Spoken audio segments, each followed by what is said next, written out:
what's up? It's your host, Torry, and who is ready to be petty? I'm so excited for you all to listen to today's episode. Teddy is back, and we talk about the Bachelorette, the importance of Tayshia and Ivan's conversation about Black Lives Matter, and who we think she's going to end up with, and what we think the rest of the season is going to look like. We also spill the tea on the Princess Switch 2, and you'll hear that I didn't finish it, and this is like 2 days later, and to be honest, I did not finish it. I did not revisit it. It is so bad. And then finally, we also share our top 5 Christmas songs. You're in for a treat, and you're in for a lot of laughing. Like, honestly, like wheezing laughing. I was laughing so hard, I was like silent laughing, like, you know, when that happens. So I'm really excited for you all to hear it. Just a small programming note. In true Torry fashion, I forgot to turn on my fucking microphone when I recorded this episode. So the audio is like a little lackluster, but just bear with me. One day I will figure it out, or I will pay someone to figure it out for me. Anyways, let's get to the episode. Here's my conversation with Teddy. And I'm back with a very special guest. Teddy is here. Teddy, how are you? I'm doing well. How are you? I'm good, thanks. I'm so glad that we're recording today. I think our episode is going to be super fun. Yes, I'm super excited for the topics that we have today. So we last chatted in, March or April, the spring. What have you been up to since then? How have you been doing? Well, first of all, it seems like forever ago with quarantine. The time it's passed by super quickly, but also slowly. But basically, just trying to keep entertained. As we know, you live in Canada, I live in Minnesota, so winter's coming. So I'm afraid of like being locked in and like the lack of sunlight. Daylight savings time is kicking my tail already. Uh, so just trying to find. I mean, I almost want to create a hobby list or something to get into for fun. Maybe start a new, hobby or task because I don't want to get too bored. You know what I mean? Yeah, that's actually such a good idea. I've been kind of thinking about that too. Like, I was like baking the other day, and I'm like, this is so Ooh. fun. I never do this when Exactly. I don't have time. So it's like fun to start new hobbies. No, I definitely agree. It's you don't want to get too complacent, and it's very, very easy to do with, like I said, it feels like forever ago. It's shocking that you said the spring. It feels like it literally was over a year ago that we last talked on the podcast. I know. Time is just, I know everyone says this, but time is just so weird this year. Like, people are like, what did you do over the weekend? And I'm like, I literally cannot remember. But then, exactly. But then I'm like, oh yeah, like this was my life back in March. Like, it's so trippy. No, for sure. So today we're going to talk about The Bachelorette, Tayshia's season, which I'm glad we can I feel like we've talked about Claire too much. Let's just skip over that part. Pretend it didn't happen. We're going to talk about our favorite Christmas songs, which I'm so excited. Yes. And then we're going to talk about the Princess Switch. Love Christmas movies as well, the whole package. Me too. And the second movie of the Princess Switch series, I don't know if they're doing a third one, but just came out, and we had the pleasure, in quotes, to to watch it. So, Teddy, what have you thought about this season of The Bachelorette? Okay, so we're just gonna, like you said, pretend that the first 3 episodes or whatever didn't happen. Don't know who that was. I've really enjoyed this season. Tayshia is such a fun bachelorette. Screw you. You should not be named. This is gonna be boring. She's not boring. What I find myself is she is really good at building these individual bonds, and I feel the chemistry with so many different guys in her. Yeah.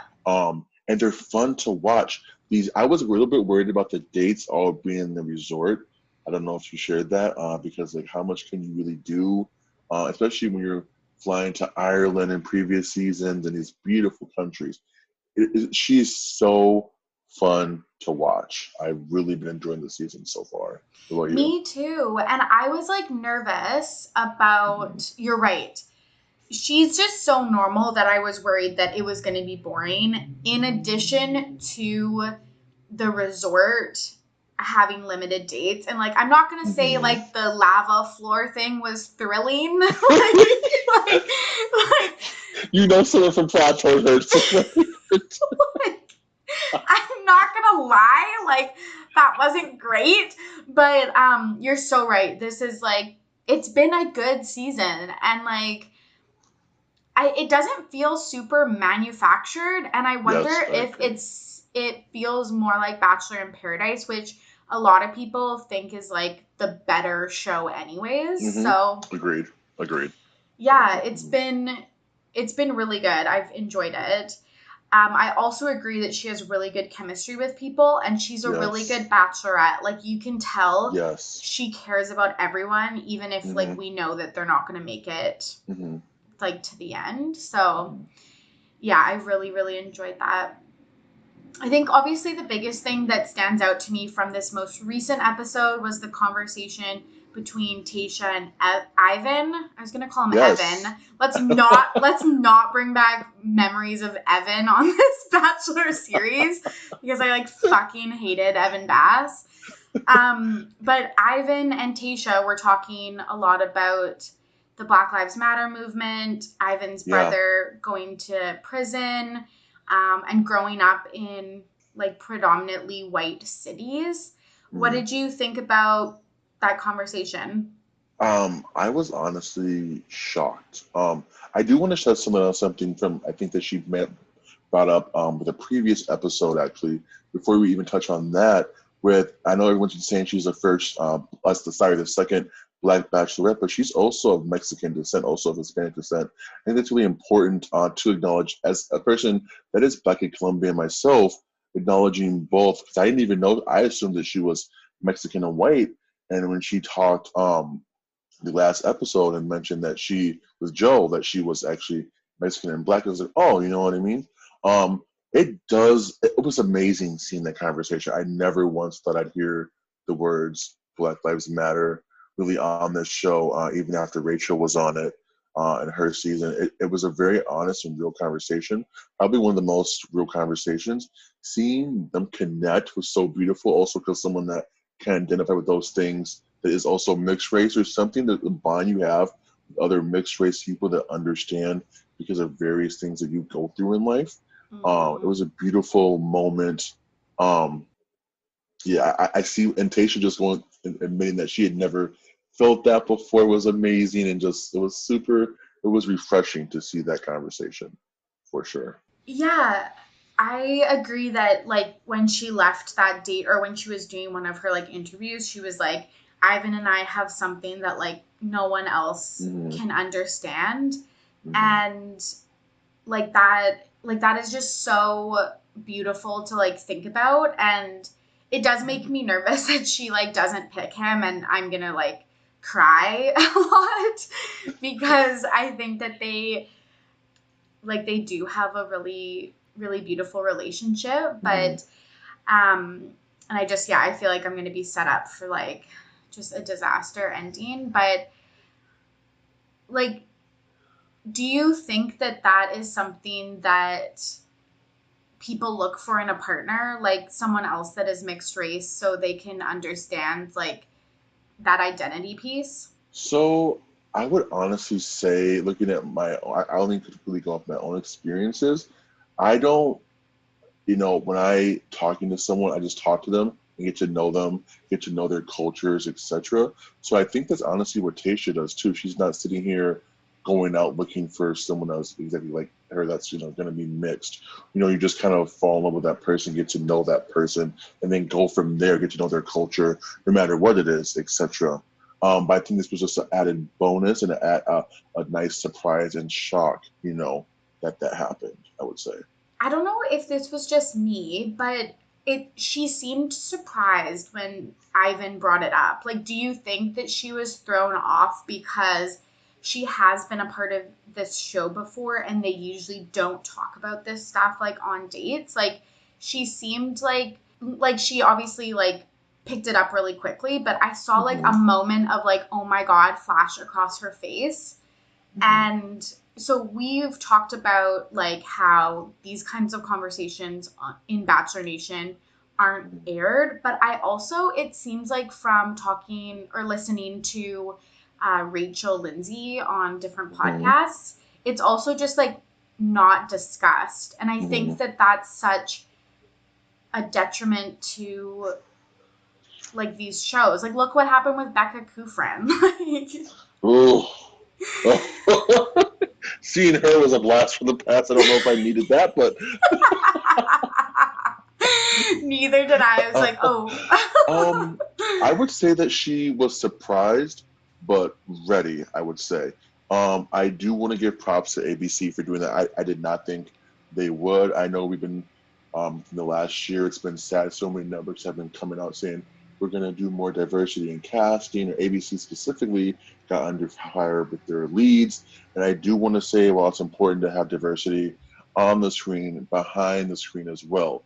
I'm not saying I know, what producers or what editors put that package together. Thankfully, I do feel like it was well done. But having the diversity in terms of knowing how to tell those stories is important as well. And I do hope that they put emphasis on that and on the PAs, etc., with the show, just so that it's not like a fad. I know that Rachel, who was my favorite Bachelorette ever, was really emphasizing it not being a fad and a phase and what's in right now. Don't give us 2 years of diversity and then go back to, you know what I mean? Because for me, it's so much more fun to watch. I've expressed before that I only got back into Bachelor Nation because Rachel, I saw there was a black girl as a lead. I was like, huh? That's really rare for the show. So I think the franchise will only grow with this. I want to be behind and on the screen as well, in my opinion. Yeah, I've heard nothing but good things about this episode in particular and this season and their efforts towards having a more diverse cast, etc. You live in the US, and I think that the majority of people watching this show is, like, middle America. Like, do you think that they're actually, like, do you think that they think they're going to alienate their audience? Like, it's just like, it's so I don't even know what the question is. What I'm I asking know you, what you're but saying. like, I do think that you put on what you think is a reflection of the United States. And it's not like people of color are not interested in love stories and our cheesy reality TV show. People watch this and that. I think what I like about it is, I think people are going to be mad that for this next year straight, we have two black POC leads at that. They're not going to get this Tom Thumb lead, this dark hair and this chiseled jawline. They're going to see different kind of beauty. But to that little black boy, little black girl that doesn't see themselves on TV, it's going to be so important. I watched the very first season of The Bachelor with my grandma. I don't even know what year it premiered, but I remember the show, and the top four had one black girl in it, and that was shocking. I still remember her to this day. I still remember her. So that tells you something for how long it lasts in your mind. But I think I just it would be telling what they do, what conversation we're having in 5 years, or in 6 seasons from now. You know what I mean? That will be very telling to see if their hearts and if their minds are in the right place, in my opinion. you're right. Like, it's like great strides, but we want to see, like, a sustained effort towards diversity and inclusion. Yeah, that makes a lot of sense. I think that it has been touched upon with, like, lots of the people that cover The Bachelor, and, like, Bachelorette, etc. But I just want to, like, state how, like, on this podcast, like, how historic this, like, truly is. Because you're right. I've been watching since season 1. I fell off with some of, like, the bad seasons, like Peter and stuff. Like, but, like, you're right. Like, I've been a day one fan too, and just I don't think, or at least in my world, it's like I cannot believe that something like this was happening and to this depth, because I think it would have been very easy for them to show a conversation like, oh, this year has been really tough with like COVID and like the political climate and stuff. Mm-hmm. But even them talking about Black Lives Matter, mentioning George Floyd, like that shocked me. Yeah. I was shocked. Like that, yeah. I was really shocked that, because I think it could have just been glazed over or talked about, like, where it's like we're insinuating like rise of Black Lives Matter, especially in this year, but like it was really explicit. And I think that that's the part, not only that this conversation was included in the episode, and not just had and left on the cutting room floor, but that it was so explicit at what it meant. Yeah, to all the Karens who are mad, to all the Toms that are mad, get over it. It shouldn't be controversial to want equality for everyone. And just because you're saying Black Lives Matter does not mean all lives matter, but all lives matter are not in danger right now, you know? So I don't want to get too political, obviously, but I just want to say that, like, I forgot that moment. Yeah, when I heard George Floyd's name, I was like, whoa. Because everyone doesn't know, I'm from Minnesota, I'm from Minneapolis. I know where exactly that event happened. So to see it reaching national scales on a national network like ABC was definitely, yeah.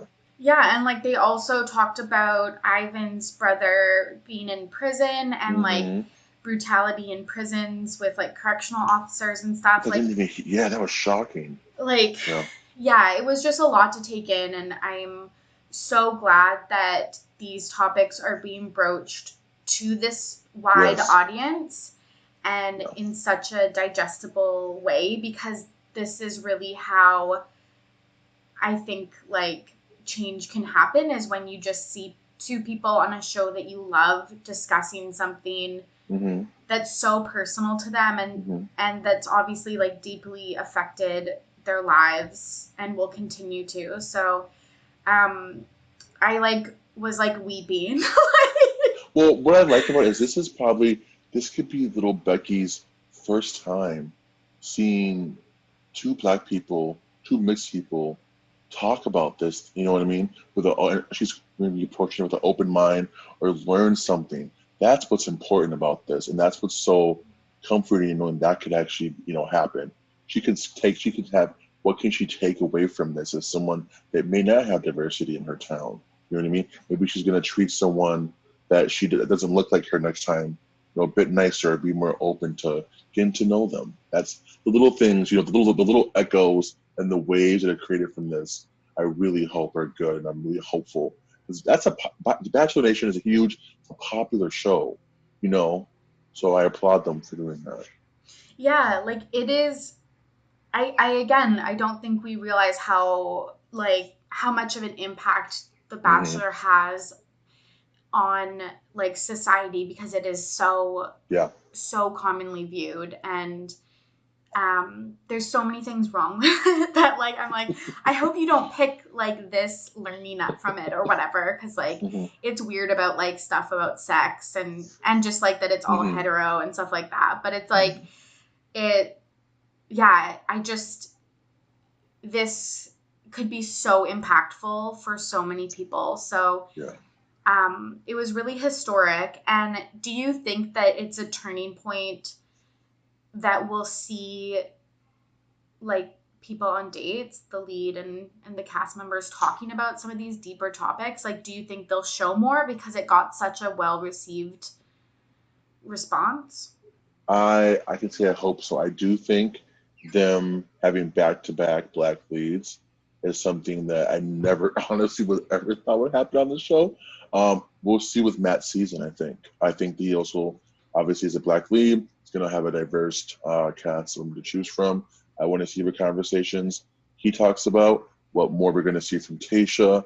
And like I said, in these next 6 solar seasons, what are we going to see? That will be I can't say it's a turning point yet. It's progress. But like I said, are we just going to go back to what we've been seeing for the previous, seasons or not, So. Yeah, that's a really good point. Is there anything, like, I want to give you space, is there anything else that you want to mention about the Tayshia and Ivan conversation, or anything else about, like, diversity and inclusion in Bachelor Nation? It was just cool to see, like I said, to identify with that, being a person of mixed race, to see that there could be someone like me, younger, that's going to remember this conversation is so, so cool. I just think I do applaud them for that, and I hope it continues. That's what I want to say. I'm going to be following their journey, but I do think, like you said earlier, it's going to be heartbreaking. I like so many of her connections. I'm going to be heartbroken at this point with whoever wins, and I'm scared. I know. Who do you think are, like, the lead contenders for Tayshia's heart? So, like, that I think that she may pick, or that I like for her? Both. There's a difference. Both. Okay, so I love her and Brendan together, the guy that was divorced. When you have these common things, especially in a short amount of time, I would feel like that it helps speed up the process naturally to have that commonality with them. Ben doesn't seem genuine to me. It's a huge issue I have with him, actually. What do you think about that? Yeah, I'm surprised that he's still around. I thought he was going to be one of the people that Claire weeded out, to be honest. It just feels off. I can't put my finger on it. I have a soft spot for Blake. I don't know what it is. I like him. Yeah, me too. The wildlife manager from Canada. Maybe it's a Canadian thing. I always deal with Canadians. And then looking at this cast, I would say there was one. So Ivan isn't even in my top 3. That's what's crazy about this. I don't like Bennett. Can I just say? I mean, unpopular hot take. Okay, he can't spell. He went to Harvard. We get it. Next. But as long as Ed is gone, as soon as it should have been gone 3 episodes ago. Claire should have got rid of him. I can't stand Ed. Totally.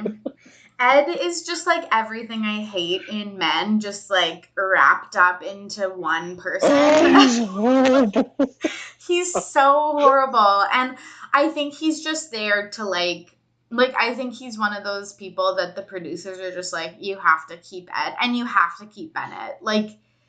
Because they're making such good TV. But it's so annoying because I'm actually so surprised. We only have a few weeks left. The season finale is December 22nd. And there's 12 guys left. Okay. Huh. We literally have 3 weeks. Well, she better pick Brendan or Blake. That's my final decision. Yeah. I think Brendan is the clearest front runner. Okay. He seems like winner material. Just the way that he's been edited and just their chemistry and everything like that. Blake, I just again, I think that he'll continue in this world. I bet we'll see him on Bachelor in Paradise, but I don't see it with Tayshia. Question. Can we please touch some light on where her first impression rose went to Spencer and where has he been since? I loved Spencer and now he's nowhere to be found at all. I know. He hasn't even gotten screen time. That's heartbreaking for me. It's so weird. That's actually funny that you mentioned that. I was literally thinking that when I was watching the episode about how usually the female leads pick the first impression rose. That's because girls are smarter than boys. So easily. And again, this was such a miss. It was so weird. Maybe she was just overwhelmed with first night jitters that she just kind of Maybe she looked at his eyes and just his I don't blame her, but yes, I wish she got to see more. Because it looked like he was going to be the villain, no? And now poor Noah is getting... Oh, God. Yes, I thought Spencer was being set up to be the villain of the rest of the season, but it truly looks like it's Noah. Which is bad because I have him, I think, on 2 drafts that I'm doing with people. Doesn't it make you want to know what we don't see? Is he this someone that's pushing someone down the stairs behind the scenes, or what is he? Or it's just the fact that, because to me, he stepped up, hopped the fence, and don't be mad that he got a rose. Don't be mad that he's expressing. It's almost like everything gets blown up. Like you would get, dragged for saying you want an extra cupcake after dinner. How dare you want a cupcake? Have you thought about Tayshia wants a cupcake? Like, it's like, why is everything so blown up? I know, and I think it's just like a product of their environment being like trapped in this fucking La Quinta resort. But it's like literally Noah, like this is like a tale as old as time of like him doing something crazy and then all the guys just like attacking him. Like, yes, it's tiring. It's so tiring. Like, yeah, it is so tiring. But yeah, I am worried that, like, do you think that she's engaged? Like, do you think that this ends in a proposal? I want to trust Tayshia. I do. But with her first impression Rose give out in terms of that person now being invisible, with her dating John Paul Jones, I don't know. I would say that she isn't. And it breaks my heart. I think she could have gotten there as she started at the beginning, but everything was so rushed that I don't blame her if she isn't, or if the guy isn't ready, if she isn't ready. It's so quick. But I don't think she is. I follow her on social media, and she doesn't give out those vibes. Yeah, I agree with you that you can sometimes in like interviews or on social media kind of pick up on like vibes from the leads post season, and I totally agree with you about that. But I'm wondering if she's just like decided to date the person, which I'm also like totally is normal and okay. Yes. Yeah, like unless you're Peter from Rachel season, it's not okay. But yes. Yeah, nothing is okay for Peter. Like, literally nothing. Yeah, I agree that like I don't think we're gonna have like a big sweeping proposal, but I'm hoping that she's like found someone she wants to date. But that's so funny that you brought up JPJ, because it was like, what was that? Like, which is why I'm like, these guys say Noah has no chance. I'm like, have you seen JPJ? Yeah. Have you experienced JPJ? Noah has a chance. Yeah. Oh my God. Anything else you want to touch on about The Bachelorette before we move on to our fave Christmas songs? No, this has been therapeutic. I'm excited to see if the show goes. I wait for it every Tuesday night. I love watching it, so I'm excited. I'm really, really enjoying Tayshia overall in this season. It's amazing.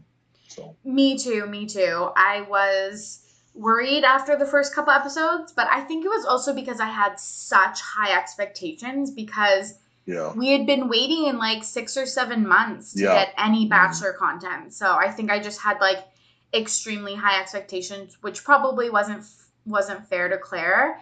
But now it's really like found its stride, and I'm just like so happy that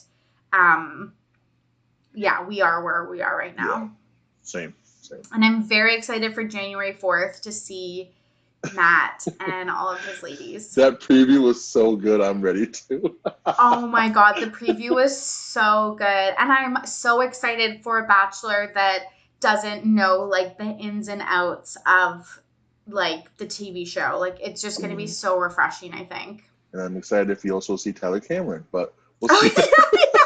Okay, Teddy and I are straight up like president and vice president of the Tyler Cameron Club. Yes. Like, honestly, we are probably like creepy stalker level, and you're right. I cannot wait for more. Like, I'm sure he appears multiple times on the TV show. Fine with me. Sign me up. So I'll be there. Honestly, I like that. Truly is what I'm looking forward to, is more Tyler content. It's so sad, but yeah, he will always be my number one in this whole series. Like, the jawline, I just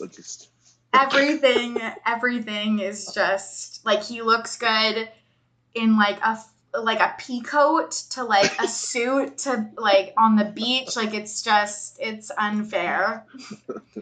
It is unfair that someone like that exists. Okay, I'm so excited to talk Christmas music with you because you have such good music taste and I have such bad music taste. Okay, let me just preface this by saying, like, Mariah Carey is the queen of Christmas. Yes. And I consider myself a descendant of Mariah Carey's Christmas. I don't understand. I'm basically like Buddy the Elf, starting in like April, May. I would say May, June is right, but I pick Christmas music for everyone to know year round. I love Christmas music. Always love Christmas. Favorite holiday. I love it more than my birthday. Loved it more than my birthday as a kid. I have a Christmas playlist that I'm gonna probably drop after the podcast. Yes. Like, I love Christmas music. Just want to put that out there. Me too. Yeah, I agree. I started listening to it probably 2 or 3 weeks ago, and it's gonna be nonstop. Oh, I'm so ready. And we're getting a lot of good Christmas music, in my opinion, released this year. Which totally what we need with the climate now. Yeah, honestly. Happy music. Honestly, it was so hard to narrow down a top 5. I'm scared. That's easy. Can't relate to that, but you know. I'm so scared. Okay, do you want to go like 5, 4, 3, 2, 1? Okay. Yeah. Okay. Okay. I feel like I'm gonna get absolutely fucking roasted, but whatever. I'll go first so that you can, So my number 5 top Christmas song of all time for me is "Underneath the Tree" by Kelly Clarkson. Oh my God! It's a more recent one within the last 10 years or less, and it has been. It's a big Christmas song. It's like, I think, in the realm of it just, for me, it makes me feel good. It's upbeat. It's not a sad Christmas song. Kelly's voice is amazing. So I love that song. That's for me a top 5. That's my number 4. What? Yes. Yes. I'm so proud of you. I know. I was like, damn, maybe no, the rest are absolute disasters. But, okay. It was also featured in the movie we're going to talk about next, The Princess Switch 2. And I was like, I was so happy. And I was also like, how did this shitty movie, spoiler alert, like get the rights to this classic Kelly Clarkson song? Netflix's power, I bet you. Yeah, honestly. Okay, that's a really good number 5. My number 5 is "My Only Wish This Year" by Britney Spears. Oh, I mean, I can't say I've listened to that in the last 15 years.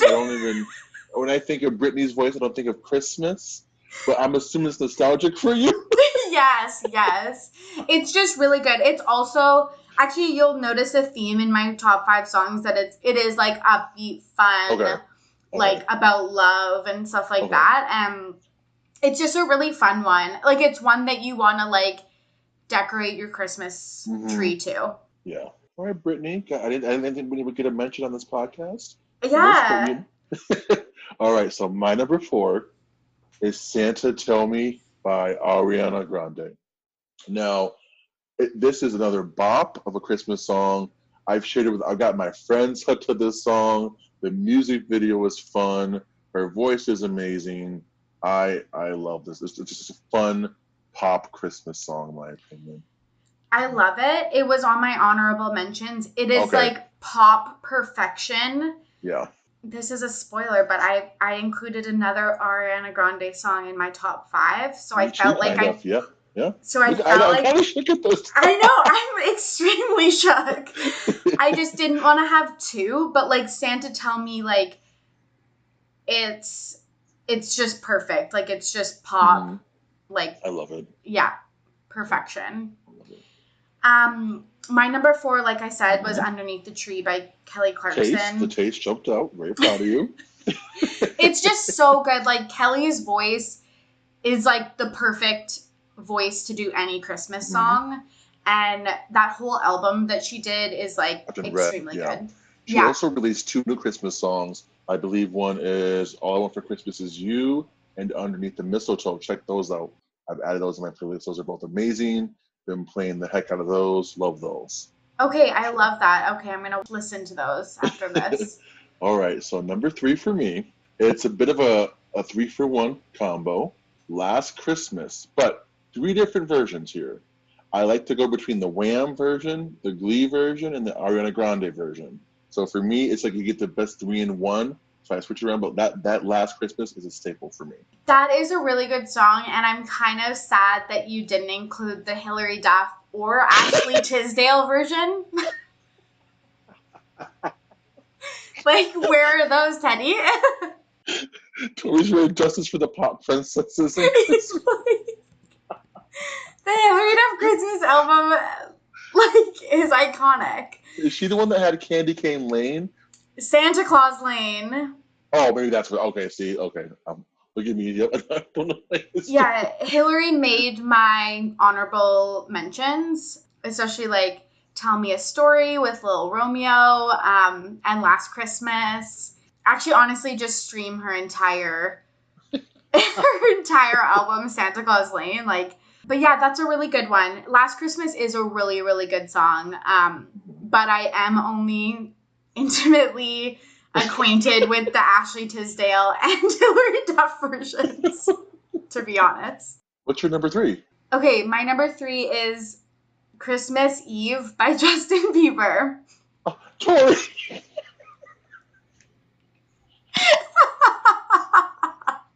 You ripped this straight from Billboard.com. Is this your list? Yes, it is. Justin Bieber? Yes. Okay, so Christmas Eve is like a song that was like written for his Christmas album. Like it's not like a classy. I didn't even know he had a Christmas. I know that he had a song with Mariah Carey in a video, but I didn't know he had an album. Yeah. It weirdly came out on January 1st of like 2011 or something like that. Okay. Which is weird to like post it past Christmas. It's just really good. No, what I'll say about this is that for me, like, Christmas songs will also be nostalgic. It should make you remember something. So for me, like my top song reminds me of Christmas as a kid, and my second one is just a classic. But it should be nostalgic. So that's why I think that, like, I know you have Brittany and Hilary and Ashley. Like, it should bring back a memory, though. You know what I mean? So that's what I like about, like, for you as a kid, is these remind you of Christmas. That's totally okay. Totally. Thank you for that. Because, yeah, like, my sister got the Hilary Duff Christmas album from Santa, like, at my dad's, like, work party in, like, fucking probably, like, 2000 or whatever. And, like, we just played that on absolute repeat for the past. For you. Yeah, it is such a good memory. But the Justin Bieber album is, like, really good. He does some classic ones and then ones that were, like, obviously, like, written for him. I don't know if it was, like, by him or by his team. There is a song called Drummer Boy by Justin Bieber, and I believe it's Busta Rhymes. Oh no. You've lost me there. That is just like, it's so comical and like so bad that like I love it. So are you trying to ruin Christmas? Okay, let's swiftly move on. But listen to, like, stream Drummer Boy. Not this hashtag. Okay, what's your 2? So, to all the Christmas enthusiasts out there, please don't kick me out of the club. My number 2 song is probably a lot of people's number 1s. The Queen of Christmas herself. All I Want for Christmas Is You by the Mariah Carey is number 2 for me. And it's because number 1 obviously is more nostalgic for me. But this song, All I Want for Christmas Is You, is a classic. It's amazing. I have opened up in my mind with her on stage to this song numerous times. Everyone knows the words. When you're shopping, when you're, over a fireplace, it's never gonna get old. It was number 1 just last year. Everyone loves this song. It is just the Christmas song. Yeah, like, I think it's, like, indisputable that this is the Christmas song of, like, the entire world. Like, it just, it's just so classic. And you're right, every time I think about it, I think about, like, shopping at the mall with all the Christmas decorations and, like, just belting it out, like, yeah, just trying to hit those high notes, like just It is so classic. It's in my honorable mentions only because I was like, there's no way that, like, this is the default number one song. Yeah, that's true. Yeah, that's a good point as well. Like, I was just like, it should be on everyone's list for sure. Yes, it's going to be somewhere, yeah. Yeah, and whoever thinks it's, like, overplayed and stuff is just wrong. No, it is just the song, the Christmas song, yeah. Yes. Okay, my number 2 is Winter Things by Ariana Grande. Do you know that song? Okay, so was it on her Christmas EP? I think so. Okay, because I know a few of those songs on the Christmas EP. I've obviously picked my faves. I haven't heard that one. I heard Christmas in California or something like Snow in California. I don't think I've heard that one. Is it a bop? Is it good? Yeah, it's really good. Oh, Christmas and Chill. Christmas and Chill. You said it's called Winter Things? Yep, it's on there. It's on Christmas EP. So it's a song that it's actually like acoustic, I think, and like it's very like chill. But basically it's about wanting to do winter things with your like love.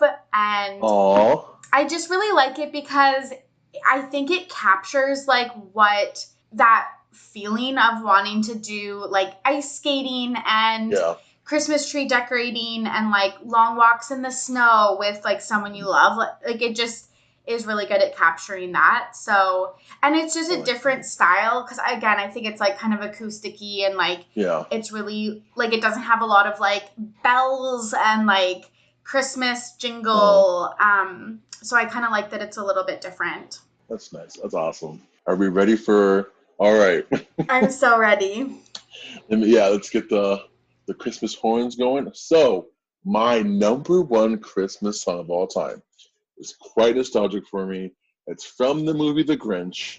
It's Where Are You Christmas by the Faith Hill.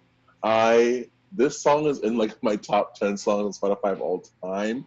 So my friends always make fun of me because when I release like, you know, like those little apps that come out like your top 10 songs of all time or your top, 15, etc. There's always a Christmas song on it, and it's this Christmas song. I listen to this all year long. The music video is in this horrible 240p on YouTube, so I can barely see. I barely know what Faith Hill looks like, but like I love this song. It is a little bit of a sad song, but it's like reminds me of my grandma for Christmas and the holidays, and just like when you were a kid. I can hear it now in my head. It's just she's playing in my head right now. I love this song. I really love this song. That is actually a really good top one, and like out of left field, I think. Like, but it was really good. I remember always like when I used to dance, there would be like ballet pieces to this song. Like it's a really beautiful song. I love that song. It's classic. And it's Faith Hill. Like we love Faith Hill. Yes. I don't want to share this. I don't want to share this. What is it? My favorite Christmas song that just gets me, like, will bring me from depression to, like, joy in 10 seconds. Merry Christmas, Happy Holidays by NSYNC. Good choice! I listen to that all the time. Okay, good. That was a bop. Okay. I'm not going to sing right now, but I almost did on accident. Forgot where I was. But no, I love it. It's like 2 songs in one. That is a great choice. That's nostalgia I can get behind. That's a pop 90s song our generation can get. Yeah, that's a good one. I'm so happy that you think that. It's so fun. Like, it's so fun. It's, like, easy to sing along to. And, yeah, I just love it. It just reminds me of, the Christmas season. That's how a boy band should do a song. Like, I think that to me stands, it fits in the 90s and back then and today, in my opinion, seamlessly. I still listen to that today. It's on my playlist for sure. Yeah, that's a good point that's like a really old song that like still stands up. It's weird to see how far. I remember when that song when it came out, and now the fact that it's like Justin Timberlake has 2 kids now, and like the band's out together. It's wild to think about. I know. It's like weird because I always think like it's 2020, but I always think that 2000 was like 10 years ago. Like, yeah, when I hear about someone born after 2000, I'm like, And there's a funny TikTok. There's more after 2000. Honestly, that's so true. That's so true. Do you have any other honorable mentions that you wanna? Yes, let's hear them. So a few of mine, two of mine on this list, just put together some honorable mentions, quick ones. For more kind of the ones that dropped this year. Which will fit into your like kind of pop genre of like, Hillary. I Need You Christmas by the Joe Bros, released this year. It is Nick Jonas's voice on this song is as smooth as butter. It is amazing. He opens the song for the first minute and a half. It's very nostalgic. It's a slow song, but it really, in my opinion, is really good. Christmas Lights by Coldplay is a classic. Anyone that knows me knows I love Coldplay. Love that one.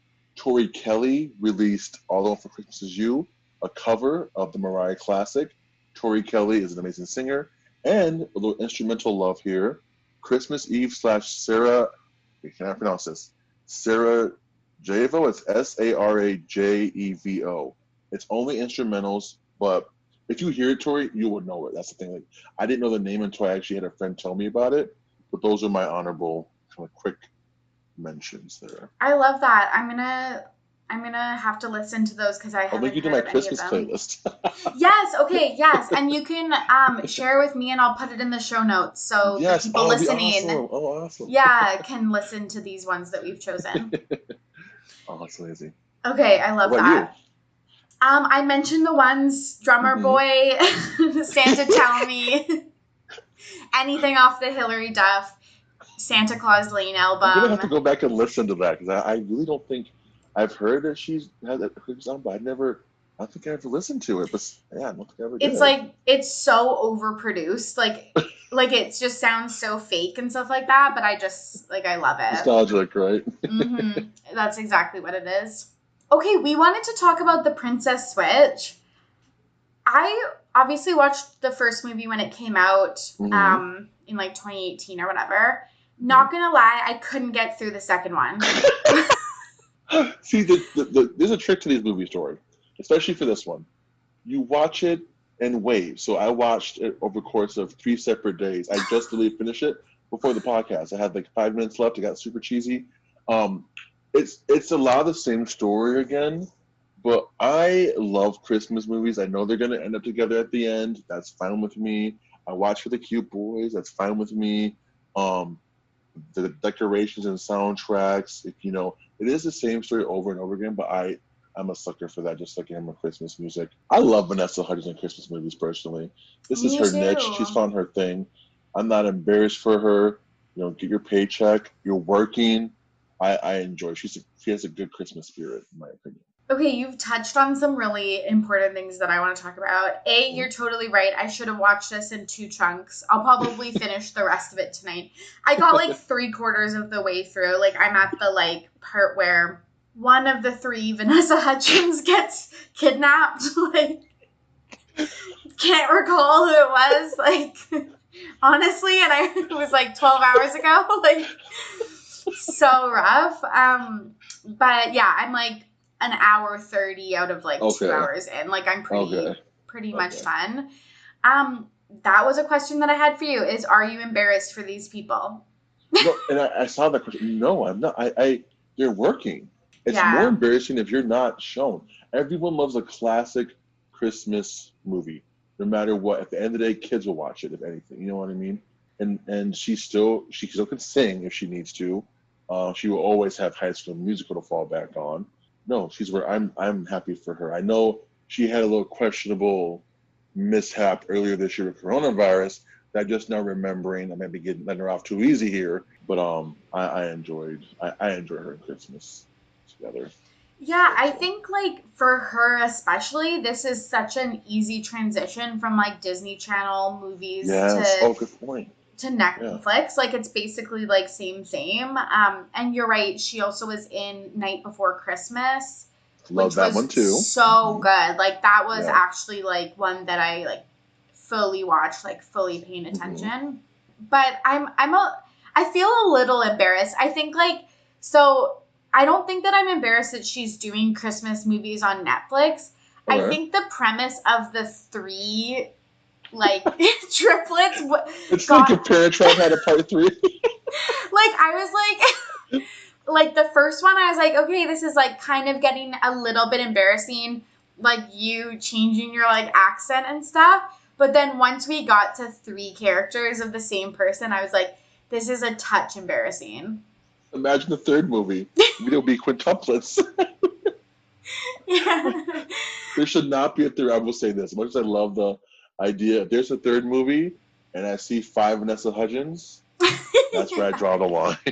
Agreed. I wonder if that's what their plans are, because A Christmas Prince, another Netflix classic, did 1, 2, and 3. Oh. Well, I won't complain about seeing, I don't know his name, the guy that played, I'll get my Vanessa Hudgens mixed up now. The guy that played the actual princess or the queen's love interest. Kevin. The dad. Yes. No, I can maybe do a 3rd. Give him a spin-off. How about that? Let's give him a spin-off with him and Vanessa Hudgens number 2. Yes, I'm interested in that. Like, I'm always rooting for Kevin. And then just like the guy from Nashville, I'm also kind of embarrassed for him. I don't know why, but like primetime television to like this was See, the drastic. thing is though, but like Netflix is a huge, I feel like you can't be, maybe if it was like on like HBO Plus or whatever the heck it's called, but this is Netflix. You know, it's a national streaming platform. I feel like, you know, work is work. You know, you got to pay your bills somehow. You know, it's not like you're doing a Teletubbies live remake, you know, or something like that. I don't know. Then I'd be embarrassed for you. So.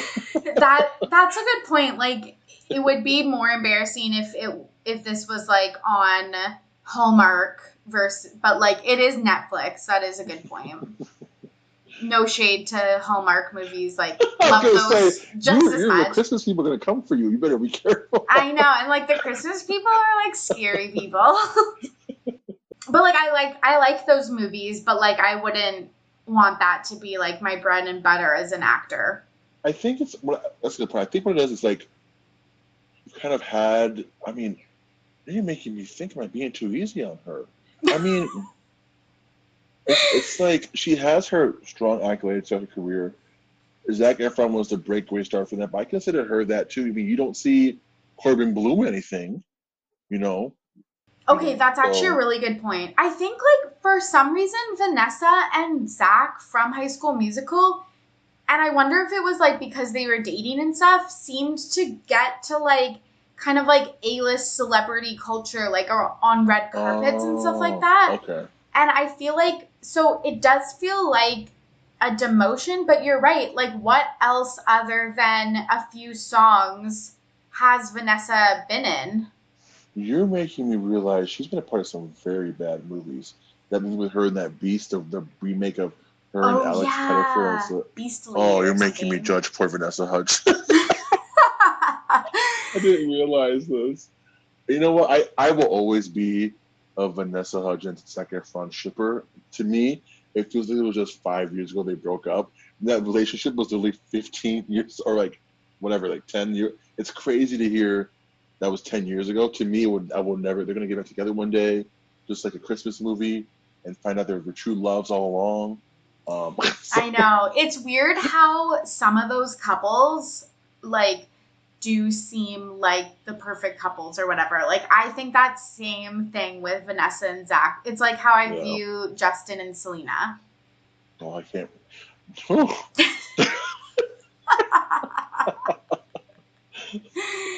Okay, I wanted to know, do you think Sophia, who is like the cousin, is the closest to Vanessa's real personality? Look at this deep dive. No. I did my homework, even though I didn't watch the full movie. I couldn't stand her. I think the closest to her personality is, I mean, I don't know her, but I guess the baker. Stacy. I would say, yeah.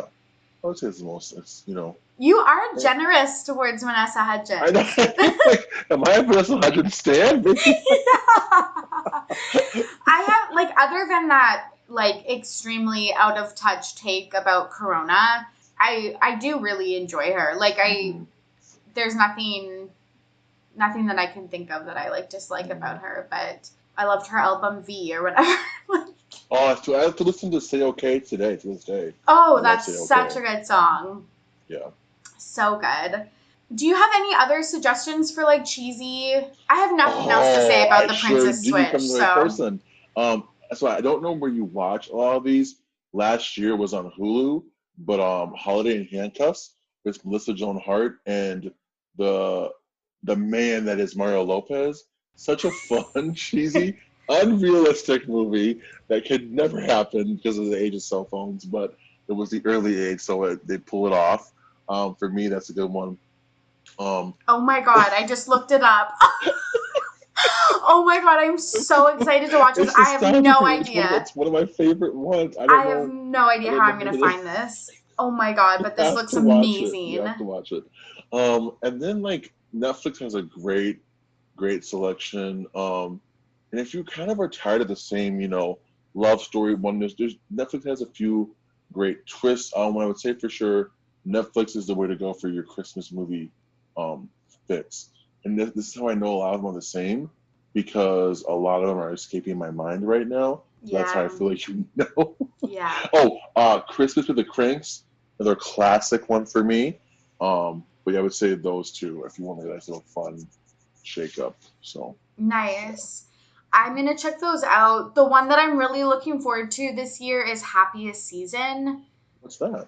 It's with Kristen Stewart, Mackenzie Davis, I think, is the other lead, and then Dan Levy from Schitt's Creek. Okay. Ooh. And I'm very, very excited. It's on Hulu. It just came out like 2 days ago. From the trailer, it looks like it's a lesbian couple where one of them isn't out. I saw it. I know it was a Christmas movie, though. Yes. Brings the girlfriend home, Kristen Stewart. Oh, that's a very realistic story, too. Okay. Yeah, to her family. And she, like, pretends to be, like, a friend or something like that. So, and it has, the parents are Victor Garber. Do you know him? He's... I don't recognize silence. Resounding silence.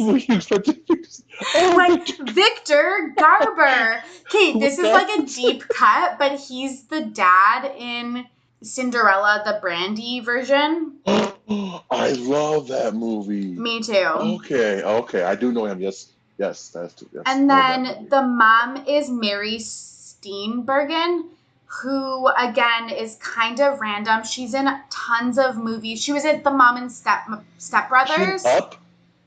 Oh, sorry, Elf? I mean, Elf? The mom? No. No, she was in... Oh, yes. She was in Elf, okay, Step Brothers, The Proposal, The Help. Like, she's been in tons of movies. You would recognize her if you saw a picture. But, yeah, I'm just excited because the cast looks amazing. The story looks good. Like, I know her. I know, yes. She was in the movie Elf. Love that movie. Yes, another good Christmas one. I think that's it from us. Any other thoughts on Princess Switch or Christmas movies? No, this was a very fun podcast. Almost making me think, for if I ever return, we should do nostalgic 90s, 2000s song or something like that, little countdown thing. But thank you for having me on. It was super, super fun. Let's hope Tayshia finds love. Let's hope that there's new Christmas songs galore. And happy holidays, Merry Christmas, everybody out there. Oh, that's so nice. Thanks so much, Teddy, for coming on. This was super fun. Awesome. I'm going to include Teddy's Christmas playlist in the show notes. If people want to follow along with you on Twitter, what's your Twitter handle? Yeah, my Twitter handle is pretty simple. It's just Ocean Coast, just the word ocean next to the word coast with an S. And yeah, pretty simple. That's my main social media. It's what I kind of tweet my random blurbs in my head, stuff like that on there. Yeah, a lot more good pop culture music content on Teddy's Twitter. Yeah, stream Plastic Hearts by Miley Cyrus. Also, I'm good to go. Oh, I'm so excited. I feel like I'm going to go back to work right now and I'm going to just put on some really good music. And I'm very, very excited. Awesome. Okay, thanks for coming on, Teddy. All right, there you have it. Thank you so much for listening. And thank you, Teddy, for joining me on this podcast. You know the drill by now. If you like what you heard, give RTBP a 5-star rating review on Apple Podcasts And follow along with us on Instagram, Twitter, and Facebook at RTBP Podcast. And DM me your favorite stories or things that you want me to discuss on the podcast. I hope you are safe and healthy out there. As always, I'm your host, Torry, and I'm ready to be petty. See you soon. Bye.